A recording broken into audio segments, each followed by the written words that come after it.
Mr. George Ike joins us now, an analyst and a legal practitioner, also involved in politics. Thank you for coming on this morning. Thank you so much. Well, you have perhaps heard a whole lot of positions being pushed forward out there. What's your perspective?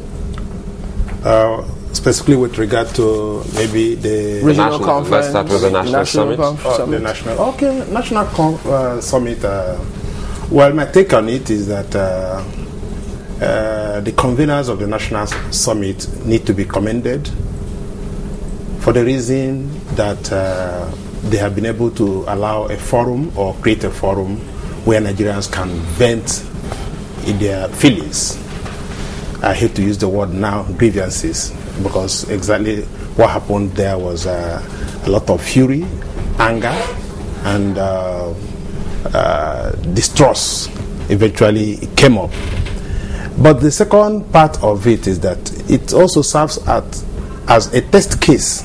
We were using it to test the waters, or Nigeria should use it as a guinea pig, kind of. Because you see, what happened there would pass as a microcosm of what will happen at the national, the sovereign national conference, which they ended up calling for. I don't know whether they have eventually published their communique, but I walked into that place. The whole idea was I wanted to convince myself that I was not wrong by thinking that a sovereign national conference was not necessary. I've once said it on this program that it's not necessary. If anything, the call for sovereign national conference is now acting as a catalyst for tremendous ethnic consciousness, which the latent effect is some kind of mutual distrust. If you notice, the calls have rented the air now, very divisive calls, very ethnic calls. I mean, if you look at what happened at the national summit, people went overboard, saying things that are quite incendiary, inflammatory, as they were, calling for almost like a revolution, kind of. Almost similar to what happened during the fuel subsidies, almost like an extension of that. But my worry about all of this is that I've taken time to look at the two things that appear to be prominent in the demand of that group or those groups. Because, like I told you, the summit is okay. Because, I mean, if we can be talking, I mean, there's nothing wrong about talking. Jojo is better than war. I mean, it's part of democracy. You keep talking. But you see, the nature of the talk is what can constitute a security threat. And I have once said it on this program that the Sovereign National Conference will be another security threat, equal to that of Boko Haram. But it's just because the reason is this. No, it's not a talk shop, as it were. Because if you notice what happened, literally everybody came with what appears to be an ethnic agenda. I listened to your program yesterday, and one of your guests kept talking about a Yoruba agenda that they are coming to the national conference with. And of course, there must be an Igbo agenda. Then there must be an Hausa agenda, assuming the Hausa people agree to participate, because they have not been too eager to participate in this so-called sovereign national conference. I tell you something.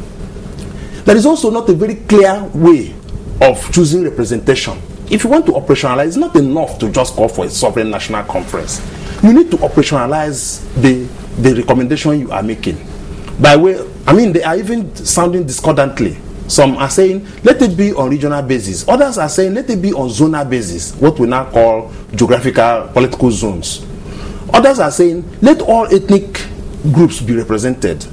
The last time anthropologists released the figures for the ethnic population of this country, we had 250. That was a long time ago. I hear now it is more.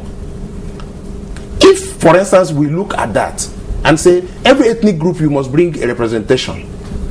In other words, an issue of how many per ethnic group will come. Will the Yorubas bring one person and then one ethnic group that we do not know about? Because, I mean, as a sociologist, I do not have an idea of these 250 ethnic groups, but they will emerge. So, in other words, the Hausa people will bring one representative. This innocuous ethnic group, that is probably one village or two, will bring another ethnic group. Will anybody agree to that? Then they will now start talking about what is the population of this group of people. It will now come to what Anke Briggs talked about the other time, that she should be recognized not according to numbers.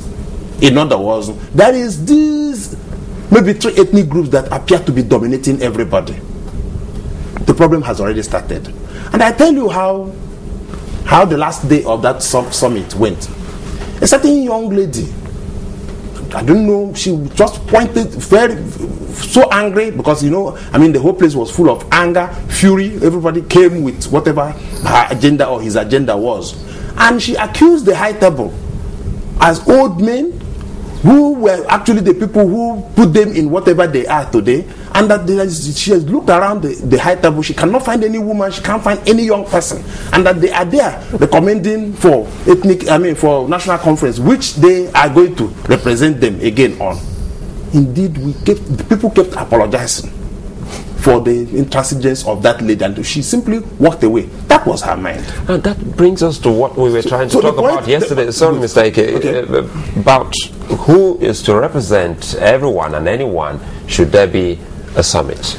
Good. You see, the point I'm telling you, we are talking about representation, and it's already faulty. There is even a problem with representation in the first instance. Then we are talking about agenda.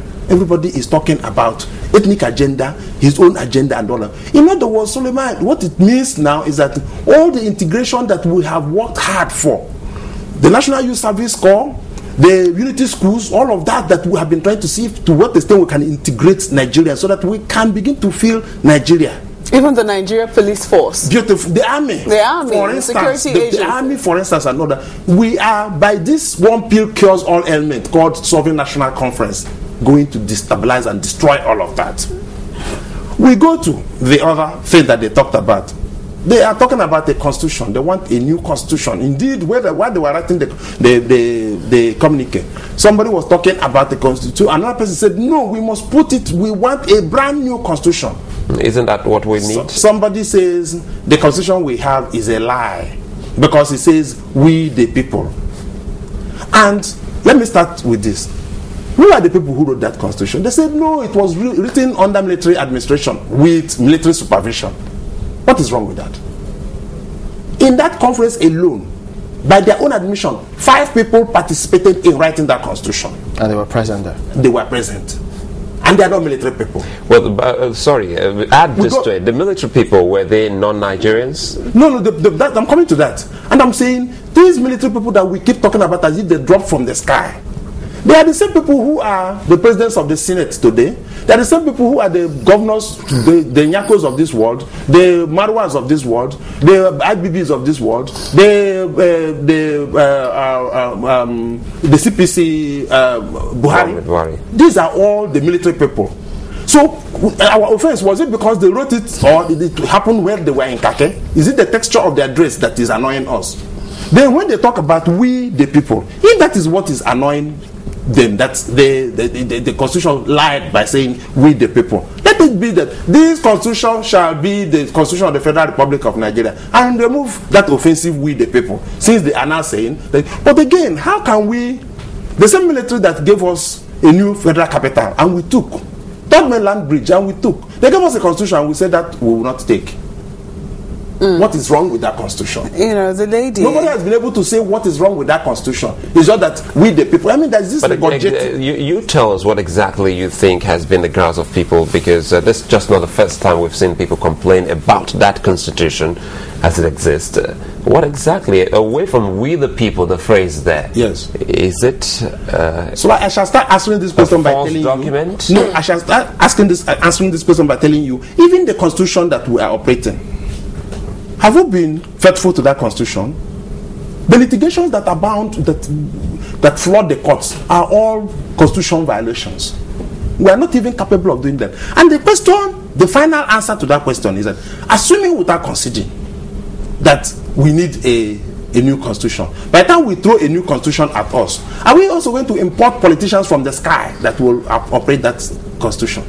It's the same politicians, the same people. Indeed, I have always argued. I said, whoever told us politicians today that we are more patriotic than the military? If anything, those military people are also the same politicians that we find today.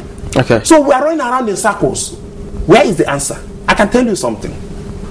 There are very few Nigerians. We keep talking about our population, 150 million Nigerians. We have less than 1 million Nigerians. The rest are all ethnic bigots and ethnic warlords. Very few Nigerians. Indeed, my recommendation is that we appear to have failed the younger generation. Some of us that went to the universities in the 70s and early 80s would have found out that the kind of Nigeria that was bequeathed to us by our forebearers is not exactly what we are giving to those who are coming after us. And it is a shame. I call on them to take the mantle of leadership away from. It has nothing to do with age, but it has to do with orientation. Because there are quite a number of young people who are what we call in politics bad carriers of the old generation. They think the same way. Those are people who interpret everything from an ethnic prism. Well, it's interesting because this was part of what was even being talked about when the program ended. Let me land that recommendation, because you see, I don't want to live without recommending something. I don't want to criticize, because if you notice in that conference, there is no earth-breaking submission that you would have had. No, you're not leaving yet. No, we're not. Yeah, no, you have a way of saying the second. No, don't worry. No, you're not leaving yet. Before your recommendations, Yes, okay. I wanted to let me take you to when you talked about the Unity Schools, the National Youth Service Corps, all of these institutions aimed at integrating Nigeria. But then it doesn't mean that if they were to have this conference, even if it's not a sovereign one, they all have to agree to disintegrate. It doesn't mean that, does it? Because from your submission, it comes across as though when they all sit down to talk, everybody will be talking about their agenda with a view to disintegrating. It is not unlikely. If you listen, I mean, we don't call names on this program, but you see, since it is public information, you notice that, I think it was Fani Kayode that was talking about how incendiary that recommendation was. How the British did it in about 3 countries where they brought people who do not have any relationships with each other, and the whole idea was that they should kill themselves. And he cited 3 countries, one of which was India, the other one Sudan, and another is Nigeria. And that these 2 countries have broken up, that he's wondering why Nigeria is still intact. Can you ever imagine a thing like that coming from a conference? So in other words, even though they are sounding discordantly, quite a number of them also looking at a situation where Nigeria breaks up. And I'm saying, if the whole idea is to discuss and find out whether we can stay together, and the likelihood of we disintegrating, then what is the difference between the Sovereign National Conference and Boko Haram? No, but you know, if they're all asking for disunity. If we look, this one is asking through dialogue. The other one is asking through bloodshed. Mr. Eke, if we look at some of the demands, I mean, if we take the face value of some of the demands that have been made, say for instance in the Niger Delta, where they're asking for resource control, where they're saying everybody should bring something to the table, every state should bring something, contribute something to the national pot, not just one state or some states bringing all it seems that the entire country is sustaining itself on. It's a call for fairness, if you like, if you may. Don't you think it's actually necessary for us to sit down and rework these things? No. I'm not averse to talking. Like I said in my opening statement, that talking is part of democracy. Not just talking, but talking with a move or with a sense of action. No, there must be an objective. There must be an objective for talking. And if the objective for talking is, let us look at, for instance, the revenue sharing formula. It is something that can be still done within the context of a dialogue. A host of them are not even talking about the revenue. It's about the revenue itself. How we actually get the revenue and how we treat those who bring, it all boils down to sharing. The goose that lays the golden egg. It all boils down to sharing. The denominator of it is that, what do I get from this revenue? And I agree with them. I'm on all fours with them in the sense that if, for instance, we hike or at least we step up the revenue sharing formula, it will encourage other states that have, you notice that when people are asking for states, they tell you they have all kinds of minerals. So there are certain minerals that I have not heard about. But if you look at the diary, you find that a state has about 15 or 20 of them. I don't know what those minerals are for. They should now begin to explore those minerals. Let's get to your recommendation before you go. Okay. you see, my recommendation is this. Let us begin to shield our young people. In short, like the film will tell you, PG-13, parental guidance. We should shield our young people from this so-called national conference and these ethnic wars that are pervading the nation. Which young people? You have to be certain, because I'm still young too. Yeah, and sure. I'm sure my colleagues here too. Oh, sure. And we're already been exposed. No. You see, it's like an undergrowth of your hair. Let us begin to use those who are coming up. That is part of why I felt so good in when they changed the education curriculum with regard to civic. Teach people how to love Nigeria. Indeed, we keep talking certain examples. We're quite quick at taking examples from the United States without looking at the fundamentals. A regular United States person loves his country. In short, some people see America as their religion. They don't go to church. Their church is America. It is time we began to do that. In short, I listened to Chief Fale talk about how Awolowo was visionary with regard to what he did in the West. Yes, it had nothing to do with sectionalism. Even if we're using their own word, healthy competition, why can't the healthy competitions must not be among regions? It can be among states. Somebody should be competing with Fashola. Some other person should be, one other state should be competing with Rotimi Amaechi and all of that. That healthy competition can still take place within the context of the states we have now. We don't have to have regions or have regional, ethnic competitions. And I've always another is let me not ground my recommendation is that these young men should be shielded from the rest of us who see literally everything from an ethnic prism, so that they begin to love their country, because we're eventually going to bequeath this country to them. But the country has to... years down the line, all the people that are parading now as statesmen will be gone. Mr. Eke, a guest was here yesterday, and he was talking about love for country as well. But he was also talking about how the country loves these children first. That is... the question is, how do we begin to get there? It's a two-legged recommendation. The government has to not only be responsible, but responsive. That is to say, begin to do things for the people. I give you this short story. A certain doctor was so amazed. He's a Nigerian doctor. So he was treating a child under Medicaid. Medicaid is the lowest care. What do you call it now? Health insurance that you can have in the United States, that they will give to somebody who doesn't have a job until you do. And found out that the child was so bad. He now called for Transport in America is an intensive care unit. Everything is there to transport the child to the tertiary hospital. By the time she talked to the consultant on the other end, it looked like the vital signs were going bad. What did he say? Take him to the nearest airport. Which is the nearest airport? He told them. And they came with a plane to pick this 4-year-old child belonging to a single mother. If that child grows up and he's in the deserts of Afghanistan or Iraq, he is fighting for his father, and his father is America. In other words, what we are saying is that government must be to do things for the people. The senior citizens in this country, this is the only country where if a senior citizen is not even entitled to Panadol, it's almost like you should die if you get sick. In other places, there must be some level of care. Even if it is free tickets to be able to get a BRT bus for a retired senior citizen from point A to point B, the moment you begin to do this, you begin to endear yourself to the people. So it's a two-way thing now. Also, it's a two-way. That's why I say it's a two-legged recommendation. Such that we now begin to get selfless leaders as against all the people who are parading themselves as patriots, statesmen. They are not self. In short, degradation is this. People have fallen from nationalists to ethnic champions to now selfish people who are going with the garb of ethnicity. They now go, we are taking for the North. Meanwhile, the North is poor. We are taking for the Yorubas. Meanwhile, everybody is poor. They are taking for the Igbos. The same thing. That brings me to the question that Father Kuka, Bishop Kuka, asked them sometime in one of these meetings in the North. So how come when you go to Abuja, you say you are speaking for the North? By the time you now come here, you now find out that who is supposed to be a North must be a Muslim North.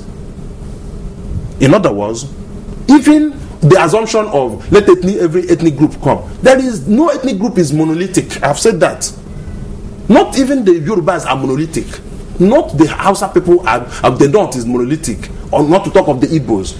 I've once said it that when these Masop people were drawing their map of the Biafra of their utopian dream, as it were, the Cross River people quickly excised themselves out of it. The River State people said they are not part of it and all of that. Even among the Igbos, the moment they created the first state from East Central State, it became Anambra and Imo. Skepticism, stereotype, sarcasm followed Imo people or Anambra people, such that even when you want to intermarry, it is almost like, why do you have to go that far? I'm talking about a particular group of people, not to talk of the Yorubas, the Ibas, the Jebus. You think they see eye to eye? We go to the north. The middle belt is in a different world altogether. So in all of this, in other words, the only thing that is the answer is good governance. Once you have good governance in place, everybody keys in. It's not a national and good governance can surmount these challenges. When there is a sovereignty already existing. You say they can call it conference, national conference, not sovereign. They better do, but I think what we require is just a conference. We call it political bureau, constitutional review, whatever. So we can begin to address, do we really need this number of legislators in Abuja roaming around in the name of lawmaking and costing us so much? Those are things we have to do with regard to review of constitution, but not a new constitution.